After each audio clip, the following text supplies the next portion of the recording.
And welcome back to Long Island Viewpoint. I'm Ken Rosato. Most of today's life insurance applicants are men between the ages of 35 and 55. Perhaps this is because many women don't think they need life insurance. They think it's too expensive or that the process is too time-consuming. Unfortunately, those reasons are often no longer valid, and women need life insurance just as much as men do, if not more. Please join me in welcoming Brian Greenberg, the founder and CEO of True Blue Life Insurance. Good to have you with us. Thanks for having me, Ken. Well, why do women need life insurance? Well, many reasons, the same reasons that men need life insurance.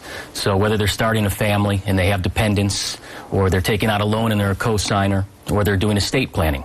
And whether we're talking about women who earn a wage, or single moms, or stay-at-home moms, they all need life insurance. The problem is, like you said, most of the policies we issue are for men. And when we do speak with women, more often than not, they're looking to get life insurance on their husbands and not themselves. And, all right, so why don't they? I mean, we touched on it a little bit, so why don't they? They feel it's just too expensive. If they start young, especially if you have a young couple and they lock into a term life insurance, I sound like I'm selling it now. Only because I'm at that age, I'm 49, so I got my life insurance recently. So I kind of know just from having, he was saying, I wanted to sell you a policy. But only because I know that if you lock in when you're 20-something, you could get a really cheap monthly rate, whereas if you wait or you just put it off, then it gets really expensive. Yeah, exactly. Term life insurance is very inexpensive. Now, the problem is most people overestimate it. So there was a study done by LIMRA, the Life Insurance Marketing and Research Association, and they find that 80% of people greatly overestimate the cost of term life insurance by 2 to 3 times the cost that it actually is. Oh, you want to give people some hints, some ranges? No, he doesn't want to do that. He doesn't want to do that either. He wants people to call. No, but isn't it also, in many cases, less expensive for women than for men? Yes, it is. It's actually about 10 to 15% less for women to get life insurance, primarily because it's based on average life expectancy, and women tend to live 5 years longer than men. Also, they can get better rates for longer because they develop health conditions later in life, such as heart disease or stroke. So oftentimes we'll write the husband, and then we'll go back and we'll write the wife for less money. We could even get a spousal discount in most cases for about an additional $5 off a month.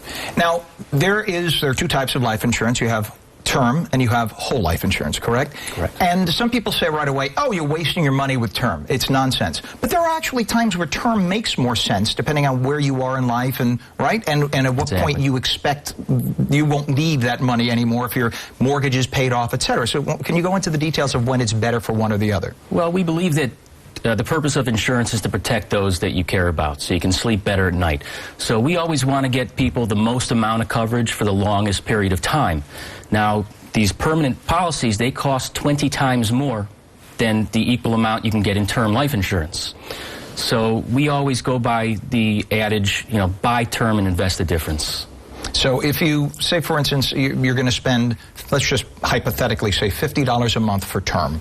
Just say that would be for somebody very young and very good shape, etc. $50 a month in term. If you were to get whole life, it might cost you $250 a month, just throwing out a number there. But at the end of that term, the whole life rather, you would then get $50,000, $100,000, $500,000 in the bank, in essence, from your life insurance policy that you can get back, whereas in term, you don't get anything back. If you survive that amount of time, you're done, correct? That is correct. The problem is having to pay that additional premium for so long, especially for families that are on tight budgets. So that's why we recommend term. In fact, we also sell no medical exam term life insurance. You don't even need to take a medical exam to get it. And that's a little bit more expensive, I would imagine. It used to be more expensive. It used to be about 30 to 50% more expensive, although in the past year and a half, it's come down dramatically, and it's about equal in cost, if not 5 to 10% more. That's almost ridiculous. It makes me want to get another policy. Uh-oh, his eyes perked up. Now, I got chuckles in the background here.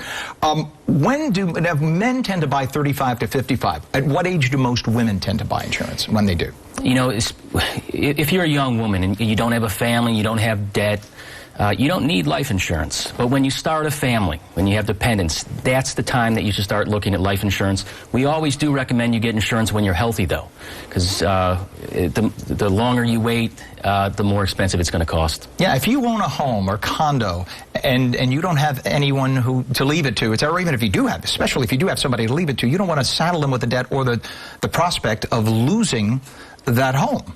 So this is something that would protect them in the event something happens to you. Absolutely. One thing that comes up with women is oftentimes they think they may not qualify for life insurance because they don't have an income. But I want to say it's based on household income.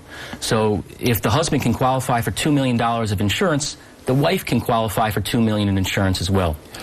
And even in the case of a single mom may not have a lot of income, you can still get a term policy for $100,000 to $200,000. And isn't there also insurance for children as well, in case something would happen to the children? There is. It's something you may want to look at. It's pretty inexpensive, and when the child reaches, I think, 18 years of age, you have the option to convert it into a term policy. So there you go. So you could, and I'm sure if you buy insurance for the whole family at once, it is you have discounts basically, right, for the whole family? Some companies do have discounts. That's correct. Okay, and at this point, I know a lot of people are reticent. Probably the last thing, in fact, there is one of the commercials for one of the companies, I won't mention which, that when the husband and wife are at the breakfast table, they say, aren't we going to talk about our life insurance today? And then they do everything they can not to talk about it. It's something no one wants to talk about because it's the prospect of dying. Right. So they all want to put it off. But how do people start the conversation? There's always certain triggers that we find. So the triggers are when you start a family, obviously, when you change a job, when your health condition changes, or when they know somebody close to them that died. Those are all times that people actually begin shopping for life insurance. So make an appointment, before you even make an appointment with an insurance agent, make an appointment with your spouse, sit down, have the conversation, figure out the realities. We have $400,000 in house debt, we have $20,000, $40,000 in car debt, and we have 2 kids who want to go to college. Let's figure out how we're going to pay for this in case something happens to one of us. Not bad. Should I be an insurance agent? You were pretty good, Ken. All right. Only because I've been through the process recently. Brian Greenberg, thank you so much for being part of this discussion today. It is, I've been poking a little bit of fun, but it is very, very important, and it's good advice you had today. Good to have you on.